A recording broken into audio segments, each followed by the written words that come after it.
అక్కడ సంధ్యాభవన్ అంటారు కదా, అక్కడ ఉండేవాళ్ళం.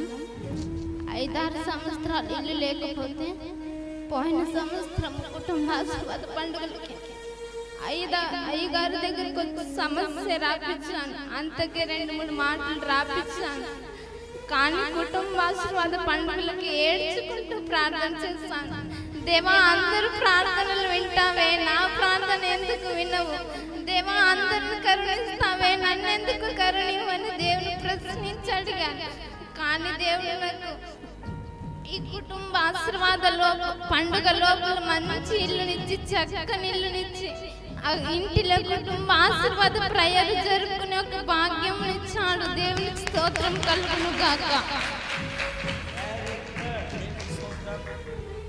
ఇల్లు లేదు, కానీ దేవుని సన్నిధిలో పోయిన సంవత్సరం జరిగిన కుటుంబ ఆశీర్వాద పండుగలో వారు రిక్వెస్ట్ పెట్టారు, దేవా అందరి ప్రార్థన ఆలకిస్తావు, మా ప్రార్థన ఎందుకు ఆలకించవయ్యా? మాకు ఇల్లు లేదు, మాకు చక్కనైనటువంటి కుటుంబాన్ని, ఇల్లును దయచేయండి అని అడిగారట. దేవుని మహాకృపను బట్టి పోయిన సంవత్సరం అడిగారు. మరలా ఈ కుటుంబ ఆశీర్వాద పండుగ లోపు వాళ్ళ కుటుంబంలో కుటుంబ ప్రార్థన జరిపించుకునేటట్లు దేవుడు చేశారు.